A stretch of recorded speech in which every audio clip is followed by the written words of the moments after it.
अल्हम्दुलिल्लाहि रब्बिल आलमीन वल आक़िबतु लिल मुत्तक़ीन वस्सलातु वस्सलामु अला सय्यिदिल मुरसलीन अम्मा बअद फ़अऊज़ु बिल्लाहि मिनश शैतानिर रजीम बिस्मिल्लाहिर रहमानिर रहीम अला इन्न औलिया अल्लाहि ला खौफुन अलैहिम वला हुम यहज़नून सदक़ल्लाहुल अज़ीम व सदक़ रसूलुहुन नबियुल अमीनुल मतीनुल मुबीनुल करीम व नहनु अला ज़ालिका लमिनश शाहिदीन वश्शाकिरीन वल्हम्दुलिल्लाहि रब्बिल आलमीन। स्टेज पर बैठे उलमाए किराम, जुमला हाज़रीन महफिल व पर्दानशी ख़वातीन इस्लाम, अस्सलामु अलैकुम व रहमतुल्लाहि व बरकातुहू। आइए सबसे पहले हम और आप मिल कर के अपने और सारी कायनात के मरकज़े अक़ीदत अनीसे बेकसा चारा साज़े दर्दमंदा हुज़ूर सय्यदुल मुरसलीन रहमतुल लिल आलमीन ताहा व यासीन मालिके इंसो जां शहनशाहे कौनो मका हुज़ूर अहमदे मुजतबा मुहम्मद मुस्तफ़ा सल्लल्लाहु अलैहि वसल्लम की बारगाहे बेकस पनाह में दुरूद शरीफ की डाली पेश करे। पढ़िए बावाज़ बुलंद सल्लल्लाहु अला नबिय्यिल उम्मी व आलिहि सल्लल्लाहु अलैहि वसल्लम सल्लु अलैहि सलातुन व सलामुन अलैका या रसूलल्लाह सल्लल्लाहु अलैहि वसल्लम। लग रहा है कि आप लोग के अंदर एक थकान मालूम हो रही है और ये थकान आज की नहीं है, ये कल की है। सही बात। और जितना आप लोगों ने इन तमाम शोरा को झेला है, थोड़ी देर हमें भी झेल ले और हम भी आपको झेल ले। हजरात मोहतरम, तो ज़रूरी ये अर्ज कर रहा था कि सबसे पहले अपने मोबाइल को जो कि बंद कर दे, थोड़ी देर अपने अपने जो कि कानों से सुन लो, मोबाइल से मत सुनो बाबू। और मेरे मुसलमान प्यारे भाई जो इधर बैठे हुए हैं, उनसे गुजारिश करूंगा कि अच्छा होगा कि इस महफिल में आकर के बैठ जाए, या फिर यही लोग उठकर वहां पर जाकर बैठ जाएं। थोड़ी महफिल बिखरी हुई लग रही है, अच्छा मालूम नहीं हो रहा है। लिहाजा जो कि हमारे मुसलमान भाई हैं और यहाँ पर आकर के बैठ जाए। 10 मिनट जो कि घड़ी देख करके बोलूँगा, आप जो कि उसे सुन लें। हजरात मोहतरम, और मोबाइल को बंद कर दो बाबू, जेब में रख लो। दुरूद पाक पढ़े। अल्लाहुम्मा सल्ली अला सय्यदिना शफीउना हबीबिना नबीना मौलाना मुहम्मदिन व बारिक वसल्लिम। इंजीनियर साहब, आप भी थोड़ा सा आगे आ जाइए। थोड़ा सा टेक मत लगाए तो बेहतर है। यहाँ पर जो कि महफिल है और टेक लगाना, चप्पल पहन करके सुनना, ये सब बहुत ही अदब के खिलाफ है। हज़रात मोहतरम, अल्लाहुम्मा सल्ली अला सय्यदिना शफीउना हबीबिना नबीना मुबारक वसल्लिम सल्लु अलैहि सलातुन व सलामुन अलैका या रसूलल्लाह सल्लल्लाहु अलैहि वसल्लम। आला हज़रत अज़ीमुल बरकत अश्शाह इमाम अहमद रज़ा खान फाज़िली बरेलवी अलैहि रहमतु रिज़वान मनक़बत गौसे आज़म में इरशाद फरमाते हैं कि वाह क्या मर्तबा ए गौस है बाला तेरा, वाह क्या मर्तबा ए गौस है बाला तेरा, ऊंचे ऊंचों के सरों से कदम आला तेरा। वाह क्या मर्तबा ए गौस है बाला तेरा, ऊंचे ऊंचों के सरों से कदम आला तेरा। और सर भला क्या कोई जाने के है कैसा तेरा, सर भला क्या कोई जाने के है कैसा तेरा। औलिया मलते हैं आंखें वो है तलवा तेरा, औलिया मलते हैं आंखें वो है तलवा तेरा। और कसमें दे दे कर खिलाता है पिलाता है मुझे, कसमें दे दे कर खिलाता है पिलाता है मुझे। तेरा अल्लाह तेरा चाहने वाला तेरा, तेरा अल्लाह तेरा चाहने वाला तेरा। हजरात मोहतरम, तो ये महीना माह रबीउल आखिर शरीफ का चल रहा है और ये महीना हुजूर सैयदना गौसे आजम रज़ी अल्लाह ताला अन्हु का है। और इस महीने के हवाले से गौस पाक के नाम से ये महफिल सजी है और बहुत देर से आप हजरात इस बज़्म के अंदर बैठे भी हैं। हजरात मोहतरम, तो ये जो महफिल है बहुत ही बाबरकत और बाअज़मत है। हजरात मोहतरम, हुजूर सैयदना गौसे आज़म रज़ी अल्लाह ताला अन्हु की बहुत सारी करामतें मशहूर है। सबसे ज्यादा अगर करामतें लोगों को मालूम है, पता है, तो वो सरकार गौसे पाक रज़ी अल्लाह ताला अन्हु की। मगर सरकार गौसे पाक रज़ी अल्लाह ताला अन्हु की जहाँ पर करामतों का ज़ुहूर होता है और करामतों पर तवज्जो होती है, वहीं पर सरकार गौसे पाक रज़ी अल्लाह ताला अन्हु की तकवा, उनकी परहेजगारी, उनकी बुर्दबारी, उनकी सदाकत, उनकी अदालत और उनकी सखावत, इन तमाम चीज़ों पर भी हमें तवज्जो देने की ज़रूरत है। हजरात मोहतरम, सरकार दो आलम सल्लल्लाहु अलैहि वसल्लम ने किस कदर जो है कि हुजूर सैयदना गौसे आज़म रज़ी अल्लाह ताला अन्हु की शान को बुलंद फरमाया है। हजरात मोहतरम, सरकार गौसे पाक रज़ी अल्लाह ताला अन्हु के वालिदे गरामी जनाबे हजरत अबू सालेह मूसा जंगी दोस्त रज़ी अल्लाह ताला अन्हु, इतना बड़ा नाम है। सरकार गौसे पाक के वालिदे गरामी का नाम सैयदना अबू सालेह मूसा, इतना याद रख लीजिए, सैयदना अबू सालेह मूसा रज़ी अल्लाह ताला अन्हु है। इनकी परहेजगारी देखें आप।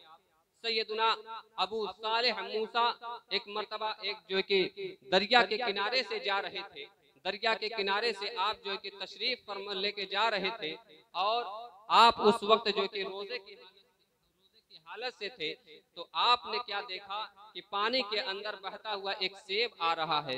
आपने उस सेब को उठाया और उठाने के बाद अपनी जो की जेब में रख लिया। उसके बाद जिस वक्त इफ्तार का वक्त हुआ तो आपने उसी सेब से जो है कि इफ्तार फरमाया। जैसे ही आपने इफ्तार किया तो आपके दिल में ये ख्याल पैदा हुआ, या अल्लाह, ये सेब किसका था, ये सेब कहाँ से आया था, इस सेब का मालिक कौन था, ये सेब किस बाग का था, मैंने बगैर इजाजत के इसे खा लिया, मैंने बगैर इजाजत अपने जो कि पेट के अंदर ले लिया। और यही वजह है कि अब मेरे दिल में जो कि बेचैनी हो रही है, मेरे दिल के अंदर जो कि बेचैनी फैल रही है। सैयदना अबू सालेह मूसा फरमाते हैं, मेरे दिल के अंदर बहुत ही बेचैनी पैदा हो गई, न जाने किसका ये सेब था और मैंने बगैर इजाजत के खा लिया। हजरात मोहतरम, अब जो कि सैयदना अबू सालेह मूसा ने जो कि सोचा कि जब तक मैं इस सेब के मालिक से माफी नहीं मांगूंगा कि मैंने आपका सेब बगैर इजाजत के खा लिया है, तब तक मेरे दिल को सुकून नहीं मिलेगा, मेरे दिल को चैन नहीं मिलेगा। हजरात मोहतरम, अब सैयदना अबू सालेह मूसा जंगी दोस्त रज़ी अल्लाह ताला अन्हु उस सेब के मालिक को ढूंढने के लिए निकलते हैं, उस सेब के मालिक को ढूंढने के लिए निकलते हैं। जरा सोचे तो सही, हमारा और आपका किरदार क्या है, हमारा और आपका अखलाक क्या है। क्या हमारे पास ऐसा कभी होता है, हमारे सामने ऐसा कभी होता है? हमारा किरदार तो इतना बदतर हो चुका है, अगर हमारे सामने नोट गिरा रहता है तो हम उसे उठा करके जेब में रख लेते हैं। अगर हमारा हालत तो ये है, हमारी हालत तो ये है कि हम अपने भाई का, अगर भाई में जो कि भाई को देख करके खुशी महसूस नहीं होती है, अपने भाई का माल हड़पने के लिए तैयार रहते हैं। एक मुसलमान दूसरे मुसलमान का घर आपस में सटा हुआ है, लेकिन कभी भी मोहब्बत से एक दूसरा मुसलमान जो कि गुफ्तगू नहीं करता। हमारा और आपका किरदार ऐसा है, हम एक दूसरे को खुश देखने को तैयार नहीं है, यानी हम वक्त दूसरे से जो कि जलन और हसद करके जिंदगी गुजार रहे हैं, दूसरे का माल हड़पने के लिए तैयार रहते हैं। तो कहने का मतलब ये है, गिरी हुई चीज तो दूर की बात है, हमारा किरदार तो ऐसा है कि हम उसके जेब से निकाल कर खा जाने वाले आदमी हो चुके हैं। हमारा किरदार ऐसा है, झपट्टा मार करके लोगों का माल हड़प कर जाने वाले लोग हो चुके हैं, दलाली करके खाने वाले लोग हो चुके हैं। हराम का माल खाने में जर्रा बराबर हमें हिचकिचाहट महसूस नहीं होती है। हमारा किरदार ये है। जरा सोचे, गौसे पाक का नारा लगाते हैं, गौसे पाक की करामत तो बहुत सुनते हैं, मगर गौसे पाक के इस तकवे को, इस परहेजगारी को कौन सुनेगा, इस परहेजगारी पर अमल कौन करेगा। हजरत मोहतरम सैयदना अबू सालेह मूसा रज़ियल्लाहु ताला अन्हु उस सेब के मालिक को ढूंढने के लिए निकलते हैं। है कोई ऐसा जो एक सेब खा लेने के बाद उसके मालिक को ढूंढने के लिए निकले। अबू सालेह मूसा निकलते हैं, देखा एक जो कि दरख्त है, दरख्त की टहनी पानी पर लटक रहा है। आप समझ गए यही सेब, यही जो कि दरख्त है, इसी दरख्त का सेब मेरे पास आया था। आपने जो कि उस सेब के बागबान को ढूंढा, बागबान को जब ढूंढा मालूम हुआ वो एक अल्लाह के बरगुजीदा बंदे थे। हजरत अब्दुल्ला सुमई रज़ियल्लाहु ताला अन्हु अल्लाह के बहुत ही बरगुजीदा बंदे थे, वली अल्लाह थे। जब आप जो कि उनके करीब गए, अब्दुल्ला सुमई समझ गए आने वाला मर्द जवान अबू सालेह है, आने वाला जवान अबू सालेह है। हजरत मोहतरम अबू साले आकर के कहने लगे, अय जो कि अल्लाह के मुकद्दस जो कि बंदे, अय जो कि अल्लाह के बरगुज़ीदा बंदे, मैंने आपके बाग का सेब जो कि आपके बगैर इजाजत के मैंने खा लिया है, और मैं आपसे उस सेब के जो मैंने खा लिया है उसी की माफी तलब करने के लिए आपके पास आया हूँ।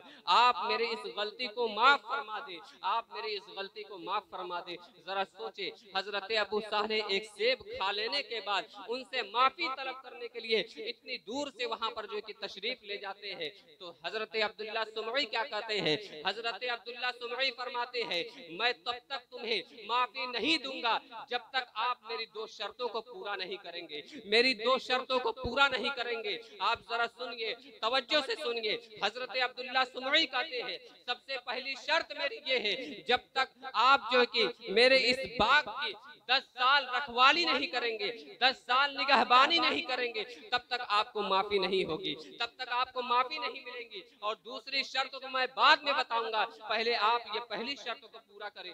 जरा सोचे, हम और आप होते तो इतने में लड़ाइयां हो जाती, इतने में जो है कि गाली गलौज हो जाती, और ये कहते कि एक सेब तो खाया था, एक सेब की कीमत ले लीजिए, उसकी दुगनी कीमत ले लीजिए। मगर देखिए हजरत अबू सालेह मूसा का तकवा और परहेजगारी देखे कि रजा क्या होती है, दूसरे के जज्बात क्या होते हैं, दूसरे के अल्फाज की कीमत क्या होती है, वादा खिलाफी क्या होती है, और वादा को वफा करना क्या होता है। हजरत अबू सालेह ने कहा कि मैं आपके बाग की 10 साल रखवाली करने के लिए तैयार हूँ, 10 साल रखवाली करने के लिए तैयार हूँ। हजरत मोहतरम 2 साल गुजरा, 5 साल गुजरा, 10 साल गुजर गया।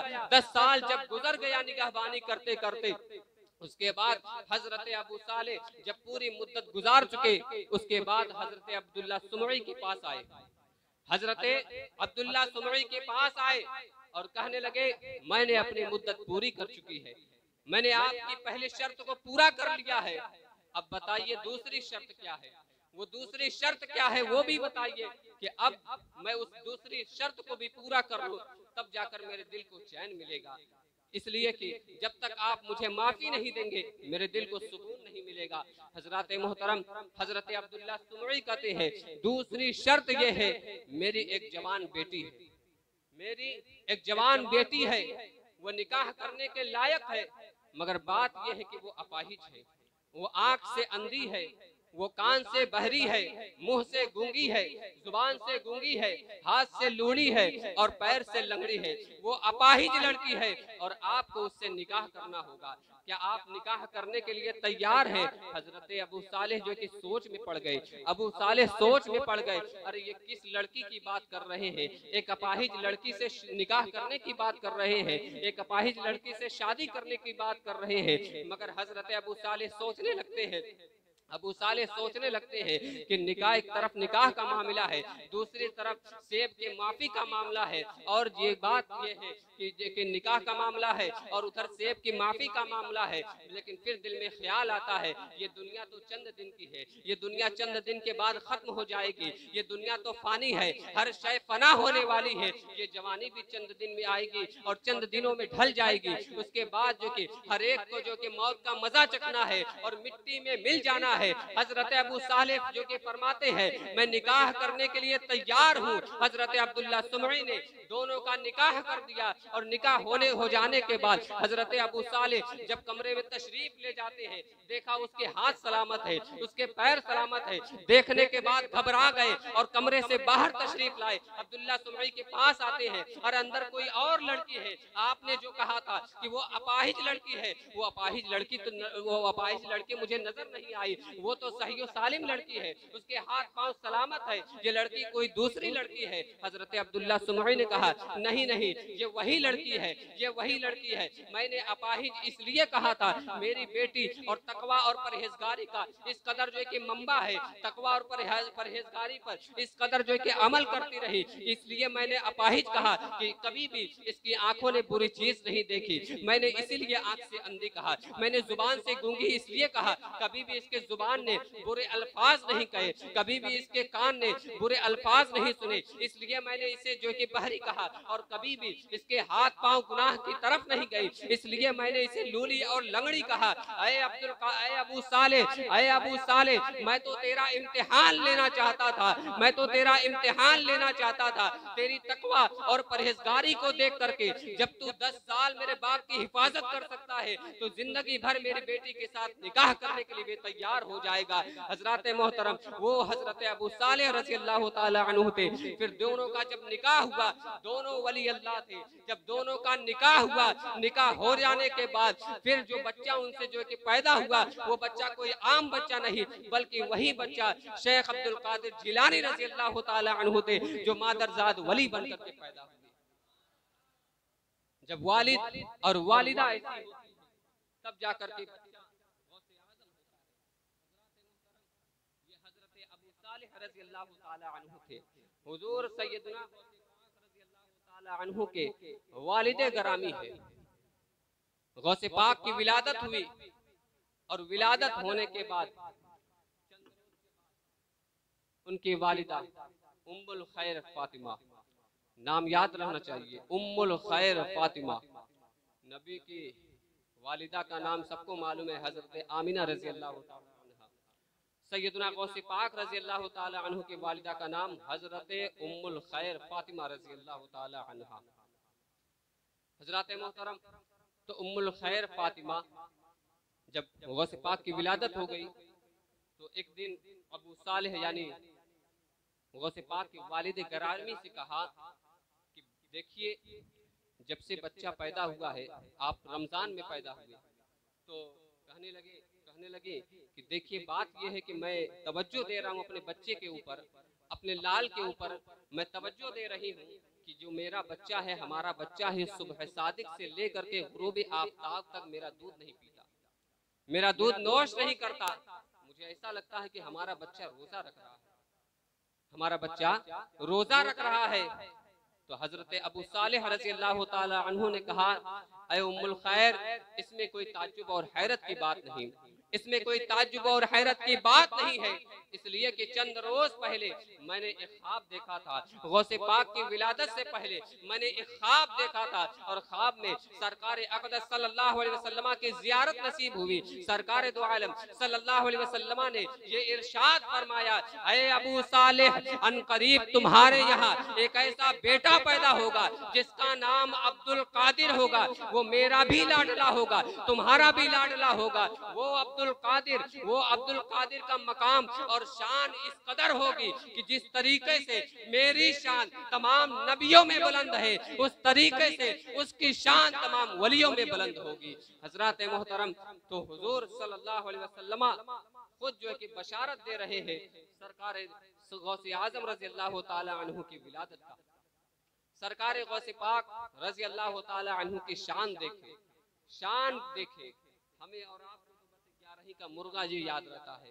हजरत मोहतरम हुजूर सैयदना गौसे आजम रज़ी अल्लाह ताला अन्हु का शान हुजूर सल्लल्लाहु अलैहि वसल्लम अपनी दौरे हयात में वक्त विसाल का वक्त जब करीब आया तो आपने अपना जुब्बा मुबारक, बहुत तेजी से बोल रही कि जल्दी जल्दी बोलने की कोशिश कर रहा हूँ, वक्त विसाल आपने अपना जुब्बा मुबारक हजरत उमर और अली को दिया और कहा कि कर्न के अंदर कर्न एक जगह का नाम है। कर्न के अंदर हजरत अवैस रहते हैं, हजरत अवैस करनी जिनको कहा जाता है, वो अवैस रहता है। जाकर के ये जुब्बा उनको दे देना और कहना कि मेरी उम्मत के लिए दुआ करना, मेरी उम्मत के लिए दुआ करना। हजरत उमर और अली उस जुब्बे को लिए और लेने के बाद हजरत अवैस के पास आए।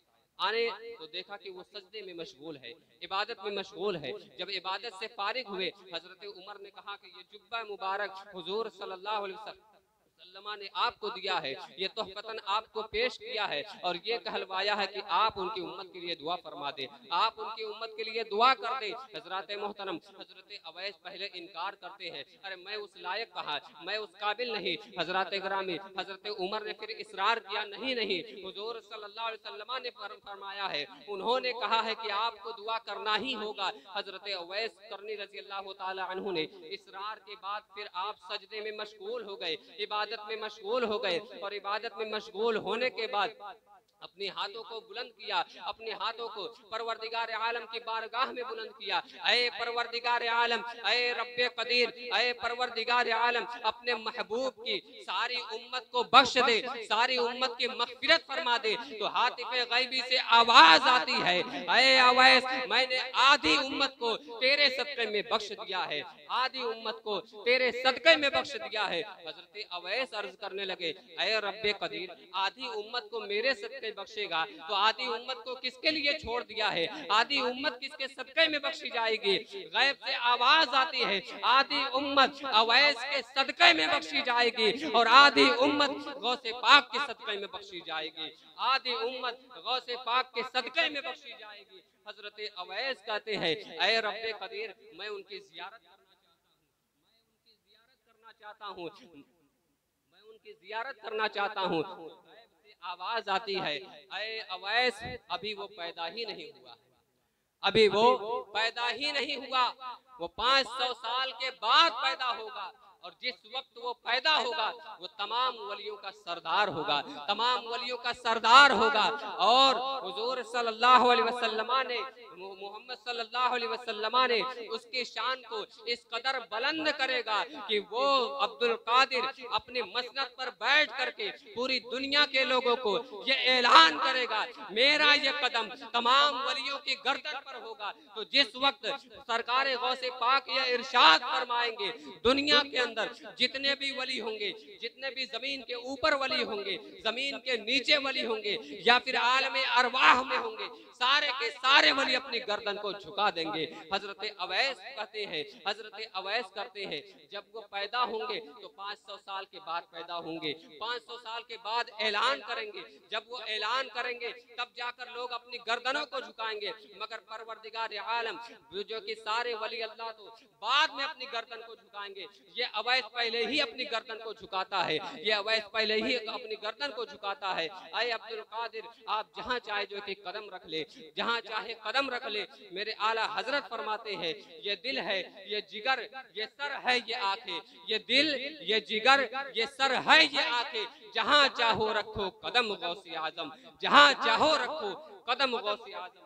हजरत मोहतरम, तो सरकार ताला अन्हु की शान जो कि कितनी बुलंद है। हजरत मोहतरम सरकार गौसे पाक रज़ी अल्लाह ताला अन्हु की शान जो कि बहुत ही बुलंद है। हजरत मोहतरम करामतें तो बहुत सारी है और वाक़यात भी बहुत सारे हैं। दुरूद पाक पढ़े, अल्लाहुम्मा सल्ली अला सय्यिदिना शफीअना हबीबिना नबीना मौलाना मुहम्मदिन व बारिक व सल्लिम, सल्लु अलैहि सलातम व सलामुन अलैका या रसूलल्लाह सल्लल्लाहु अलैहि वसल्लम। हजरत मोहतरम आखिरी वाक़या आपके सामने जो कि पेश कर रहा हूँ उसे समाप्त करें।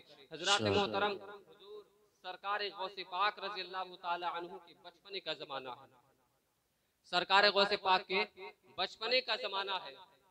और गौसे पाक ये इरशाद फरमाते हैं, जब मेरे बचपने का ज़माना था तो गैब से मेरे कानों में आवाज़ आती थी, बहुत सारी तरीके से आवाज़ आती थी। तो एक मरतबा ये आवाज़ आई कि ऐ अब्दुल कादिर, तू आशिक बनेगा या माशूक बनेगा, आशिक बनेगा या महबूब बनेगा। महबूब और माशूक का मतलब एक, आशिक माशूक, महबूब और मुहिब। मुहिब माने क्योंकि इश्क करने वाला, मोहब्बत करने वाला। तो आशिक बनेगा या महबूब बनेगा।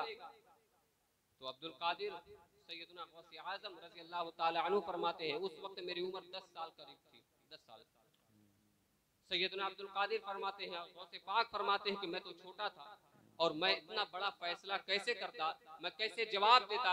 मैं जल्दी से अपने अम्मी जान के पास आया। अम्मी जान, ये मेरे कानों में एक गैब से आवाज आती है कि मैं आशिक बनूं या माशूक बनूं, आशिक बनूं या फिर महबूब बनूं। तो उनकी अम्मी कहती हैं कि ऐसा है कि ये जवाब इतना आसान नहीं है।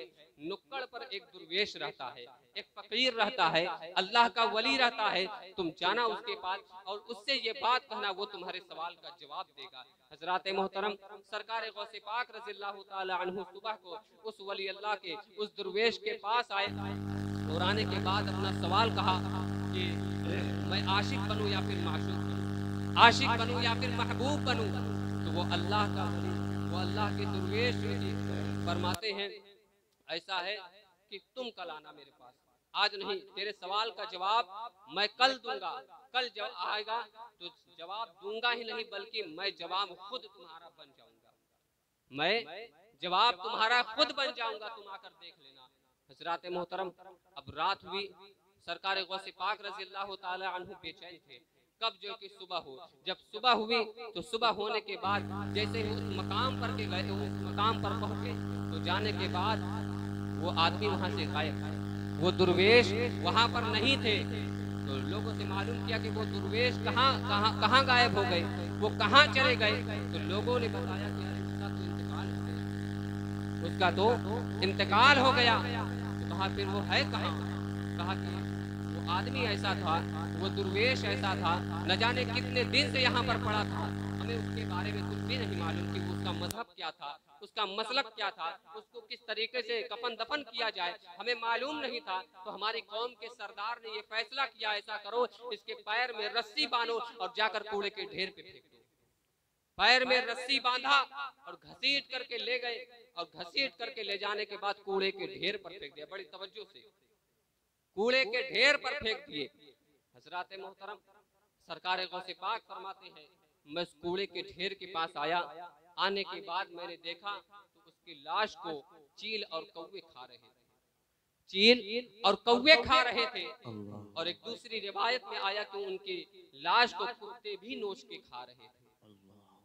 हजरात मोहतरम, सरकार गौसे पाक रज़ी अल्लाह ताला अन्हु फरमाते हैं, मेरे दिल में यह ख्याल आया कि मैं तो सवाल के जवाब के लिए आया था और जनाब का इंतकाल हो गया। अब मेरे सवाल का जवाब कौन देगा? जैसे ही सरकार गौसे पाक ने जो कि इतना जुमला कहा तो वो उस मरी हुई उस जो कि लाश से आवाज आती है, ऐ अब्दुल कादिर, देख तेरे सवाल का जवाब मैं बन चुका, देख तेरे सवाल का जवाब मैं बन चुका हूँ।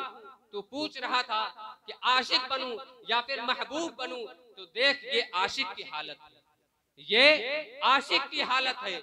महबूब बनने में तो बहुत ही भलाई है। महबूब जो होता है उसकी बहुत खातिरदारी होती है, उसके नाजो नियम उठाए जाते हैं, उसके जो कि बड़ा ही ख्याल किया जाता है। मगर जो आशिक होता है, आशिक का हमा वक्त इम्तिहान लिया जाता है। आशिक की हालत देख ले, आशिक के लाश को चील कौवे खा रहे हैं। आशिक वो होता है कि अल्लाह जिस हाल में रखेगा उस हाल में तुम्हें जो कि राजी रहना होगा, उस हाल को कबूल करना होगा। हजरात मोहतरम, क्या आपने हुजूर सल्लल्लाहु अलैहि वसल्लम की जिंदगी को नहीं देखा? हुजूर सल्लल्लाहु अलैहि वसल्लम आशिक भी है और महबूब भी है। जब आशिक थे तो आपने देखा हुजूर सल्लल्लाहु अलैहि वसल्लम जब अल्लाह से इश्क कर रहे थे तो क्या हो रहा था? अबू जहल भी परेशान कर रहा था, अबू लहब भी परेशान कर रहा था। ये मक्के के कुफार अज़ियत देते थे, मुसीबत देते थे। और इतना ही नहीं, हुजूर सल्लल्लाहु अलैहि वसल्लम के ऊपर कूड़े भी फेंके जा रहे थे, तरह तरह के पत्थर भी बरसाए जा रहे थे। ताइफ के बाजार में, ताइफ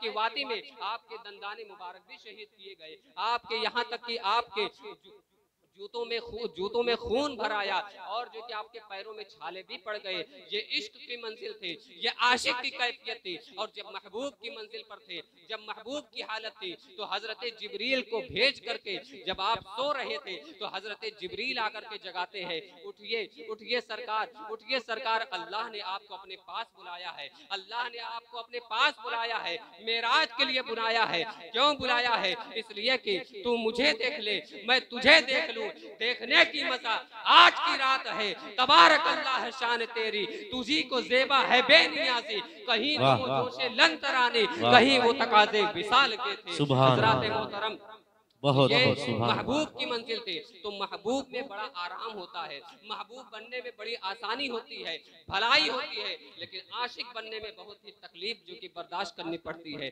आशिक बनने में अज़ियतें भी बर्दाश्त करनी पड़ती है। सरकार गौसे पाक ने फरमाया, अब तो मैं आशिक ही बनूंगा, अब तो मैं आशिक ही बनूंगा। महबूब बनने में मजा नहीं है मुझे, आशिक ही बनूंगा।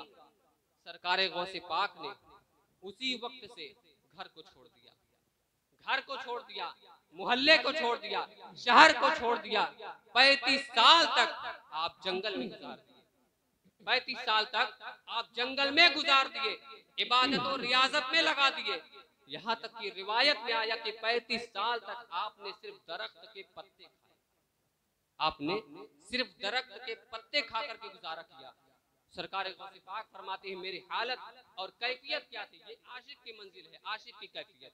सरकार गौसे पाक फरमाते हैं, मेरी हालत ऐसी थी, न जाने कितने दिन हो जाते थे मुझे कोई खाना नसीब नहीं होता, अनाज देखने को नसीब नहीं होता, और मेरी हालत ऐसी कि गश खा करके गिर पड़ता, बेहोश हो जाता।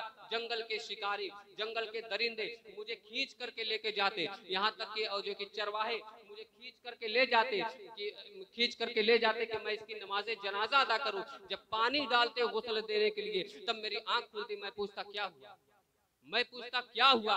ये हालत सरकार गौसे पाक रजी अल्लाह ताला अन्हु की, यानी सरकार गौसे पाक की ये इश्क की मंजिल थी, ये आशिक की कैफियत थी। फिर 35 साल के बाद फिर अल्लाह ने उनको मकाम भी दिया। वो मकाम कब मिलती है, वो मनसब कब मिलती है, जब जो कि तकलीफ आदमी बर्दाश्त करता है, जब मुसीबतें बर्दाश्त करता है। इसलिए कि इन्न मअल उसरि युसरा, इन्न मअल उसरि युसरा, हर मुसीबत के बाद आसानी है, हर मुसीबत के बाद आसानी है, भलाई है, खैर है। हजरत मोहतरम, फिर सरकार गौसे पाक रजी अल्लाह ताला अन्हु की वो मंजिल भी आई, जब सरकार गौसे पाक रजी अल्लाह ताला अन्हु की वो जो कि मंजिलें मिली, वो मनसब मिला, जब सरकार गौसे पाक ने ये इरशाद फरमाया, मेरा कदम तमाम वलियों की गर्दन पर होगा। फिर सरकार गौसे पाक को वो मंजिलें भी नसीब हुई, जब आप कब्रिस्तान के पास से गुजरते तो कहते चलो उठो, मेरे नाना जो कि बुला रहे हैं। सारे मुर्दे खड़े होकर के कब्रिस्तान से चलने लगते हैं। वो मनसब भी अल्लाह ने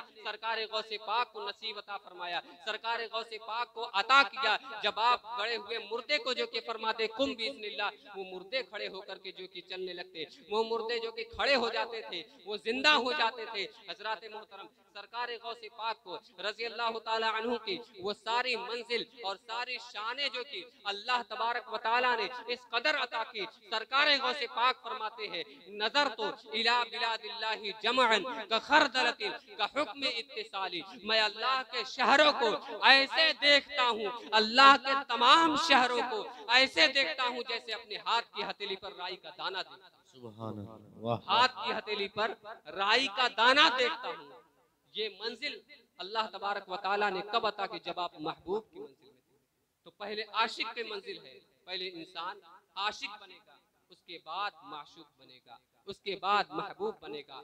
आशिक की मंजिल में, आशिक की जो कि कैफियत में मुसीबतें हैं, परेशानियां हैं, ये सब हम जो कि बर्दाश्त करनी पड़ती है। लिहाजा हमें भी चाहिए कि अगर कोई मुश्किल है, परेशानी है, उससे भी हमें सामना करना चाहिए और अल्लाह तबारक व तआला पर उम्मीद और भरोसा रखना चाहिए, उन पर जो कि तवक्कुल रखना चाहिए। हजरत मुहतरम, परवरदिगार आलम की बारगाह में दुआ है कि अल्लाह रब्बुल इज्जत इस महफिल को अपनी बारगाह में कबूल फरमाए और सरकार गौसे पाक रजी अल्लाह ताला अन्हु की सीरत पर चलने की तौफीक अता फरमाए।